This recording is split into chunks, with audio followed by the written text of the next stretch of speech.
Cents Per Mile, featuring Charles Gracie, Paul Gibson, and Josh Haynes.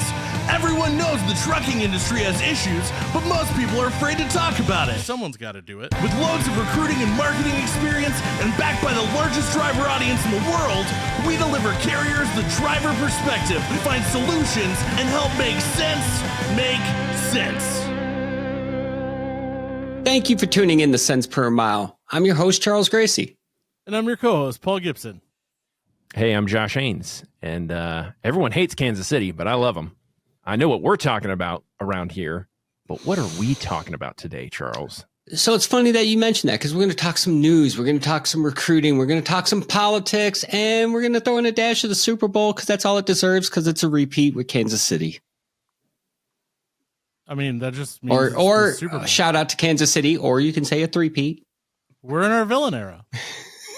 Hey, and before we get on, can I just put 2 cents in? He literally just said it's a repeat, yet we have a president that's also repeating. It does seem like a Twilight Zone we're sitting in from 2020.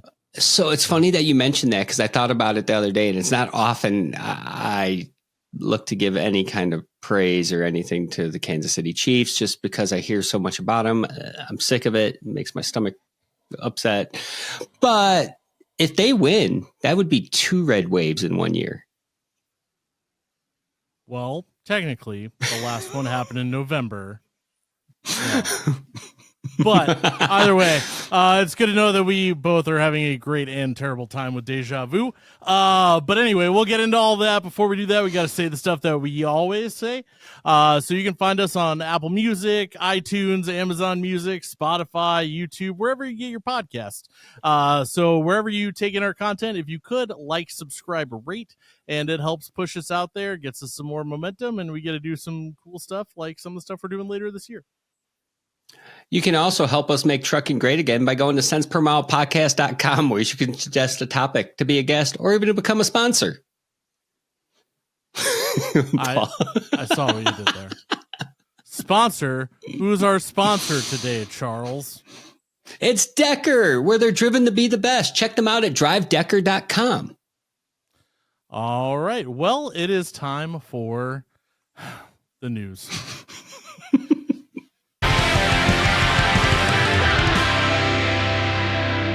All right, so it's time for 10-2 News, where we go over some of the most interesting stories from the last couple weeks, which probably aren't relevant anymore, but some of them are from CDLLIfe and some other sources. We kind of break it down and see what the state of trucking looks like, even though, like we talked about last week, we are back to a 24-hour news cycle, and some of this is a little delayed compared to the rapid pace of the news. But speaking of CDLLIfe, what is that first story you got on there, Charles? So I found this one. It's a bill seeking to relax certain CDL requirements, building on the bill that they put through around COVID-19 waivers. And I thought it was unique because we're always bashing on loosening the requirements because we see these trucks under bridges. We see them in ditches. We see them taking out the soccer mom vans. You're seeing some crazy stuff happening out there. So it's counterintuitive to see them trying to increase the amount of CDL holders by lowering the bar. So I was reading through it and some of the major provisions. Now, there's more. You should definitely check this article out. It goes through them. But some of the major ones was expanding CDL testing sites. State and third-party examiners would be authorized to administer, which the last time we saw that, you remember all those CDLs being recalled because people were buying their CDL at some dock out off the coast. Just saying, like, hey, here's your green card, here's your CDL, go drive. It just doesn't work. So there's that. Then they're talking about providing flexible supervision for CLP holders. This is licensed drivers accompanying the commercial learner's permit holders so they could move to the sleeper berth of the truck, recognizing that many CLP holders already have passed their road test and are awaiting an official CDL. And then streamlined testing. I can get behind this, but I want to see where testing's lagged up in the first place because I lived in one of the busiest places when I got my CDL. I was in Chicago and I was able to walk in, get my CDL within the same week that I submitted an appointment. So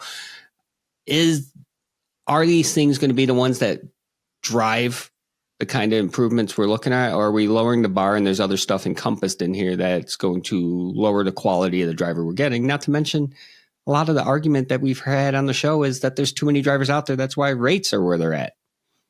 Well, I think one of the things, without getting too far into it, you can go look up the article, but the people sponsoring it, it kind of makes sense. And I mean, I'm not a, like fortune teller or anything, but it seems kind of interesting to me, that last part about like being able to take drivers from other states. Makes me feel like there's going to be one state that just brings the bar way down, and that is where everybody's going to pay for their student drivers to go. Tell me I'm wrong. I mean, we saw that before. We've seen what happens when you allow them to cross states like that. We saw Florida being one of the big areas where not only did they recall the CDLs, but it also was one of the biggest ones issuing them. And I think that I can't recall because it's been a while because we already fixed this problem, but now we're bringing it back. There was another one off the East Coast. I want to say New Jersey, New York.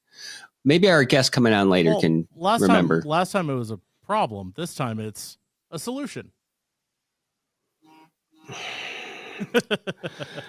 I mean, depending on if you are calling it a solution because you're following the ATA's driver shortage narrative. But I mean, who am I to judge? Yeah, well, I mean, at this point. But yeah, so then what's next? So next, it's a 24-hour news cycle, and New York Post had one up about the White House coming out and saying that they're stopping funding for condoms in Gaza. Now, you and I have had some discussions on this, that there's supposedly some documents circulating around online that debunk this. We are in a fast news cycle, so anything's possible. But if it's true, and if as this story, gains its momentum and people start picking it apart and it comes to be true. It's 24 hours news cycle. It was a week and a half ago. It's not. My question is any kind of funding, whether it's for, anything in another country, health related to reproduction or lack of reproduction. Why is my tax dollars going to this? I looked it up, Paul. $50 million. If you were to look and just say, hey, I want to put as many 50 truck parking spots across the U.S. and fund it with this $50 million, the average one goes for $50,000 to $1 million. You could talk to about 100 to 50 new 50 plus truck parking spots. And yet we're talking about sending rubbers to Gaza? Well, that's not what that is. So $50 million was globally, right? Globally, not just Gaza. Actually, I don't even know really how much went to, and it's not just that, it's other reproductive health. And so, yeah, I mean, you got to think. So there's an interest, there's developing countries that we help out, but also we have people that travel internationally. We have how many hundreds of bases, across the world. And what happens is Americans abroad sometimes get the benefits of that funding.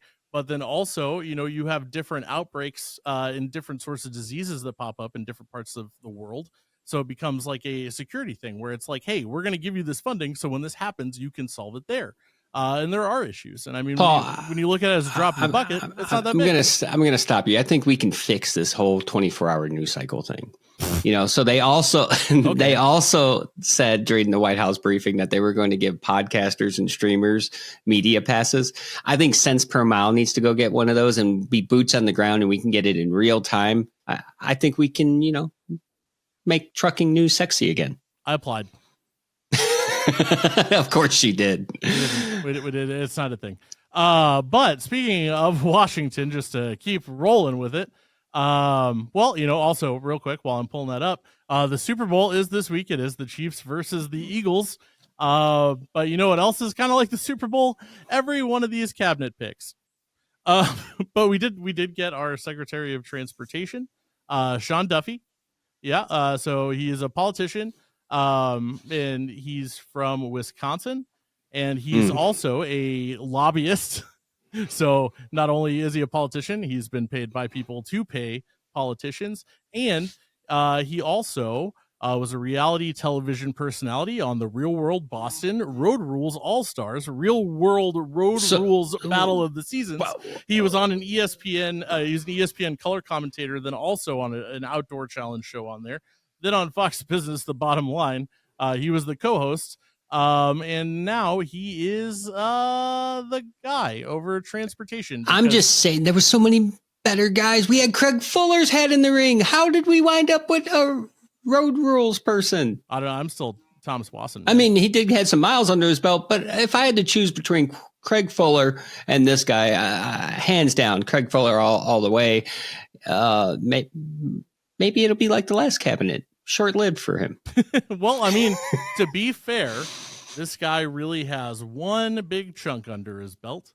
And it was that he was one of the 25 representatives who did sign a letter to the FMCSA in support of OOIDA petitioning to not have owner-operators have to use e-logs when the mandate came out. All right, I'll give it to him. And hey, listen, he might pleasantly surprise everyone. If I was him and I'm looking at my first 100 days in this post, I'm looking at bathroom access. I'm looking at driver's pay. I'm looking at, anything that can actually benefit the people that are doing this job. I mean, realistically, his big push has been air traffic controllers. So probably not. You just full of great news today. First, you remind me that the Chiefs are in the Super Bowl again, and what? Well, I mean, I don't think anybody watches the news and they're like, "Hell yeah, this is awesome." And even if they are, they're not tomorrow when the follow-up story comes out. But OOIDA and the ATA both have put out statements. One by Todd Spencer from OOIDA, and then one from Chris Spear from the ATA. Both put out letters of support for him becoming the secretary. Not often they're aligned. Well, I mean, even then, the vote was 77-22. So, I mean, it was a pretty bipartisan confirmation as well. We need to get him on cents per mile, Paul. Get to work. Well, I mean, they're opening up to influencers and podcasters. So I think maybe we should. You're on the wrong side of the aisle. I might want to take the lead on this one. I mean, just saying. It's the news, Charles. fair and balanced, I believe, is what your friends said. But yeah, all right. Well, with that, I think it is time to go behind the desk with Tenstreet.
All right, we're back, and it's time to make sense.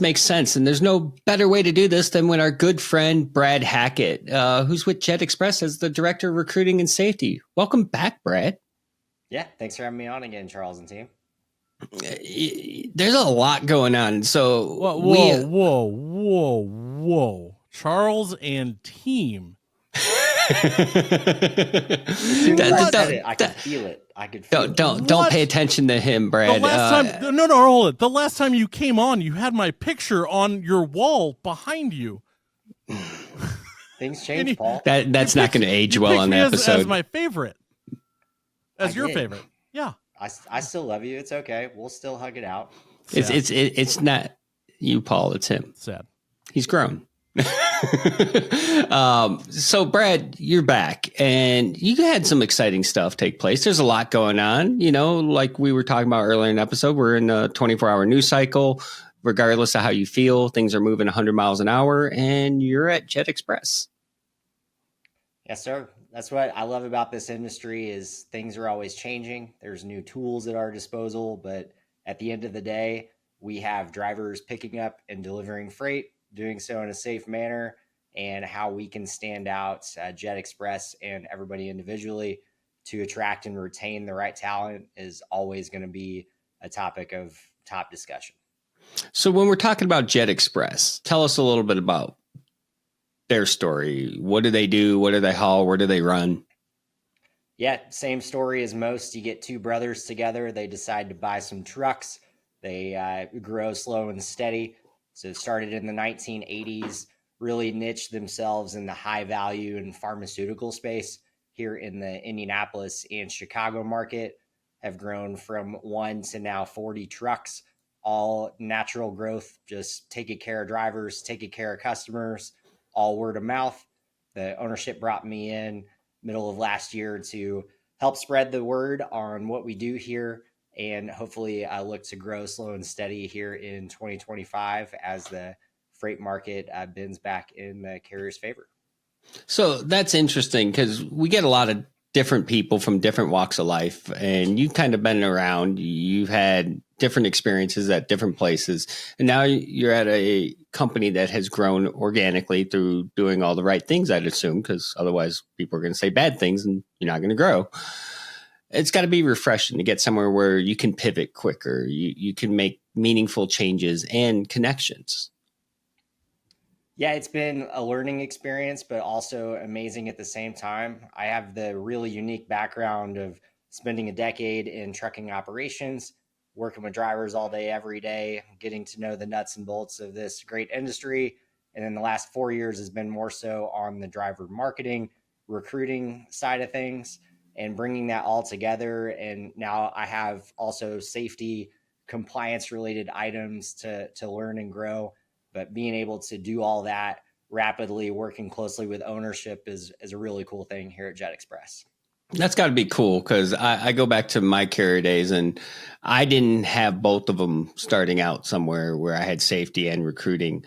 Eventually, I wound up assuming that, but it was critical in the operations of recruiting to have safety working closely with recruiting. When safety needed to focus on their scores and something like that, we were able to pivot. When we were in need of getting drivers in, they were able to help us by processing fast, building those DQ files. So I imagine it's something like that for you, is trying to make sure everything's working cohesively towards the goal of the company, which is to grow, but also while maintaining a standard of quality, because you guys are hauling people's freight. You guys are hauling, some more niche freight than most. Yeah, high value freight. There's a lot of specifics with that we have to uphold to for our customers, but also reputation wise, with an average tenure of over 5.5 years for the drivers being with the company.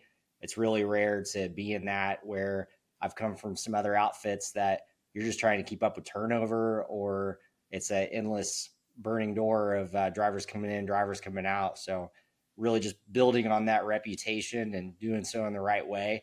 But I don't have anybody to yell at but myself, and that now is I am recruiting and safety. So I've got to bring in the right talent that meets our qualifications, and then set them up for continued success and safety, so they return home as safe as they arrived every single day. Quick interruption. Brad did say reputation, so I am obligated to stop everything real quick and remind you that the Chiefs are in the Super Bowl this Sunday. Taylor Swift. Whoop, whoop. Brad, I want to apologize on behalf of Cents Per Mile for that outburst. I'm not quite sure which one annoyed me more, him in the banana costume or the Chiefs going to the Super Bowl again. I'm a Colts fan. I really can't talk. We had Peyton Manning, got one, and ruined Andrew Luck, and now we have a quarterback that taps out when he's tired.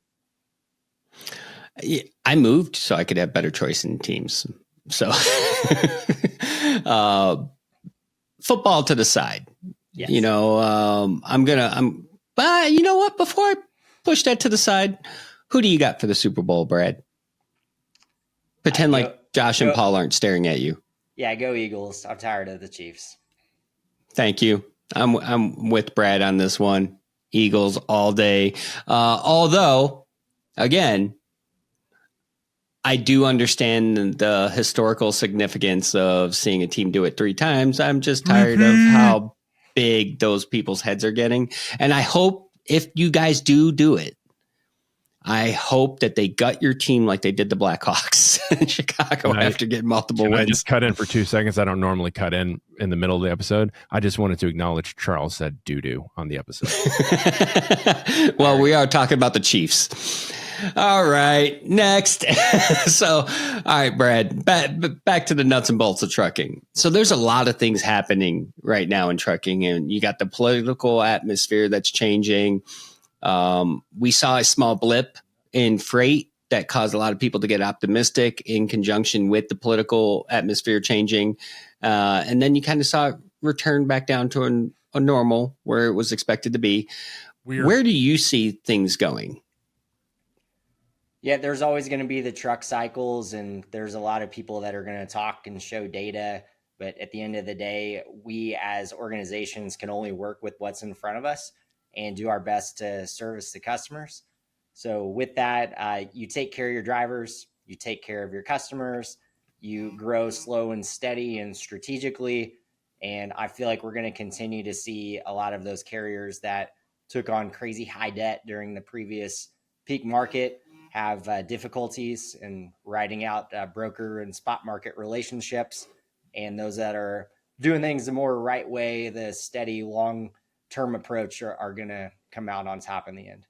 Well, and to your point, I think it's worth saying that the people that have a solid foundation, the people that are constantly looking to innovate and improve upon rather than just plug the leaks in the boat, those are the ones that are going to come ahead. Those people that were impulsive, that went out there and spent a lot of money because, get rich quick, it's trucking, get the getting why it's good. They're paying those prices right now. They're stretched real thin. You've even seen some of the larger carriers that have done that, chose to lose money on those trucks sitting on the fence rather than try to put them out on the road and not have enough miles or revenue per truck. So I think it's important to have that foundation. And it sounds like that's kind of your entire shtick there is we have a solid foundation, a solid culture. So what separates you from everyone else?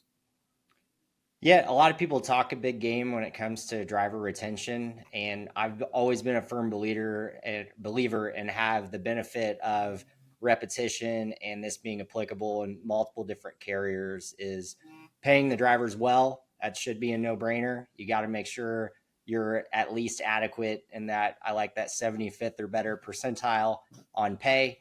You always have to have a simple to understand pay package. It still blows my mind that some of these carriers out there, you have some CFO with 6 degrees that comes up with this crazy algorithm for the safety bonus. And then you're trying to explain to the driver the 19 levels of criteria they have to meet to get it. They're not going to be on board with this safety plan. Wait, you don't send them the box of cereal and tell them to go to the bottom, get the decoder ring to figure out their driver pay? And then 6 jumping jacks and 4 calls later, and it's not effective. So having that simple to understand for the drivers, and then equipment. So having really solid equipment that drivers are proud to drive. There's options out there. If you're trying to, even if you're paying a driver well, if that truck's going to be in the shop every other week, nobody makes money. So it comes down to the basics of treat drivers well, give them great equipment, and have pay that's simple to understand that they know that we're going to deliver on consistently. And consistent with the job being asked of them. There's nothing more terrible than going out there and applying to jobs and they're asking for, I want 5 years experience. I want the most dependable drivers. I want professionals on the road. And then, oh, by the way, I'm paying 38 cents a mile. Yeah. Or the flip side, I talk with drivers and they're wanting $2,500 a week consistently. And I'll get you home daily. I've got consistent runs. We're going to treat you right. But hey, you're going to see your family every night and not be on the road 6 weeks at a time. So, well, I think that's an important real. balance. Well, and it's aligning expectations. You and I, we've worked together over the years, and one of the things that we've always agreed on is aligning expectations with the reality of the job. It's unfortunate we don't make the trucking industry value home time in trade-off of pay, but that's how it's designed.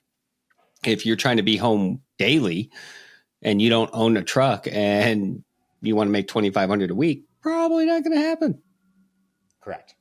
I mean, and if one of our listeners does have that, please send us an email. Let us know. I'd love to have you on the show. Love to talk to some of your drivers, because it's just not something you see. Yeah, and one more plug there is just one of the things I've really been satisfied with being with a smaller carrier is that natural driver engagement. I've been with some really big companies in the past, and there are some great conversations with the best intentions in those big meetings and boardrooms, but nothing beats just interacting, getting that feedback loop live with your drivers and acting on that feedback.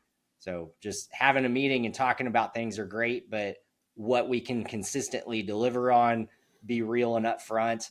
It's been really cool to have that level of engagement with the fleet here at Jet Express.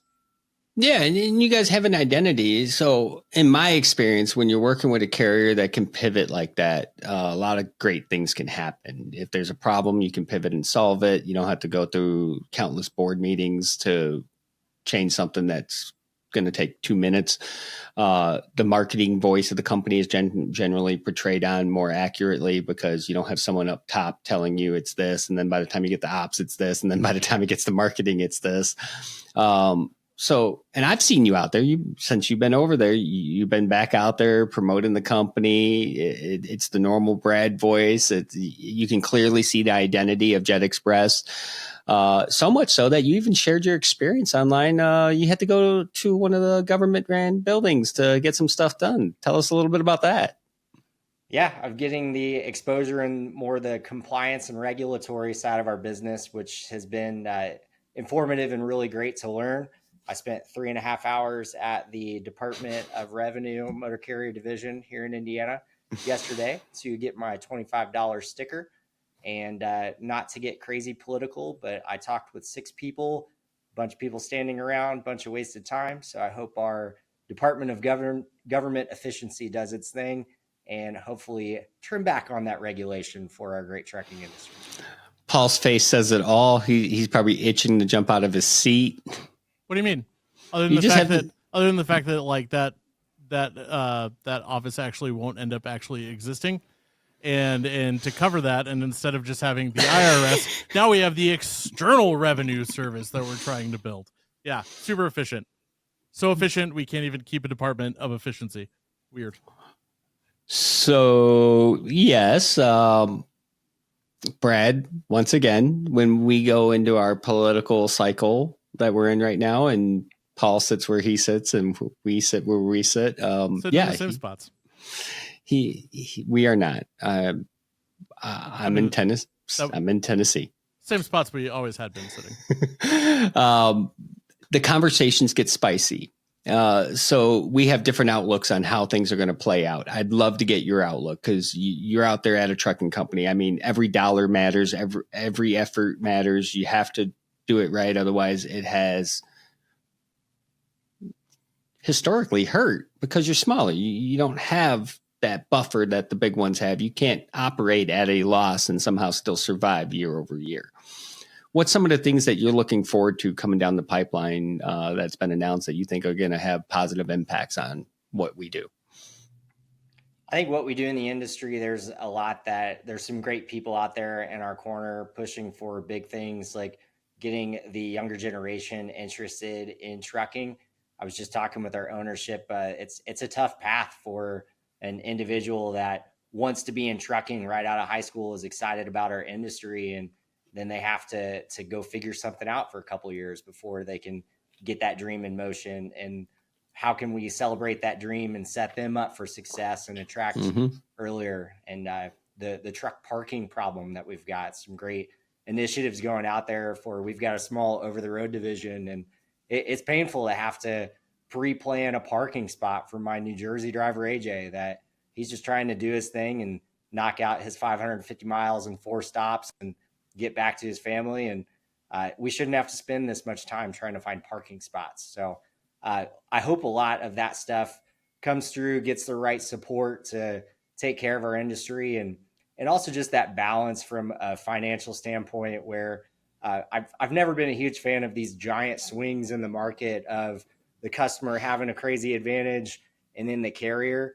In an effort of fairness, let's split that aisle down the middle and find a way to both be successful with our margins and think more long term is my hope. So I'm going to dissect some of that, because you make a valid point about the crazy swings.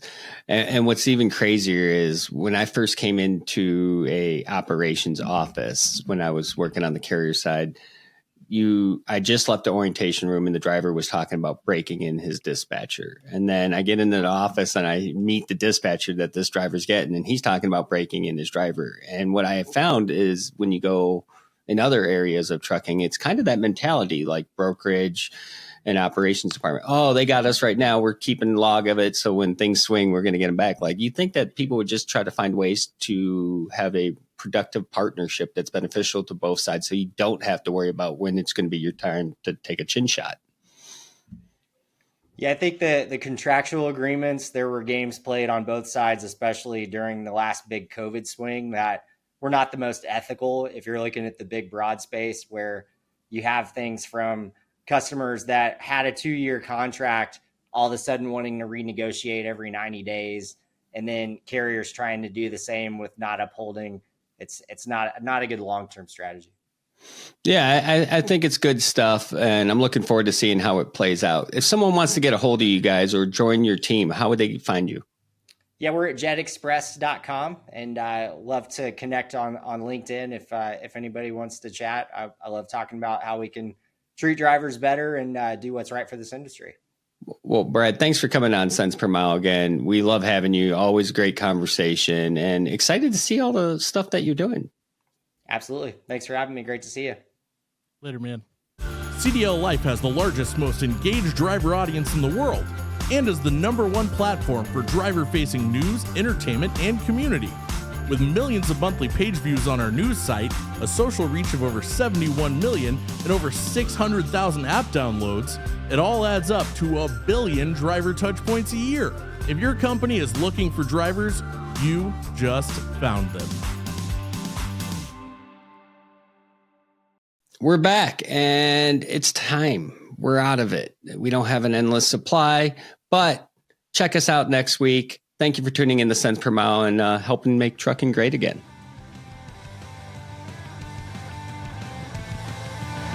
What?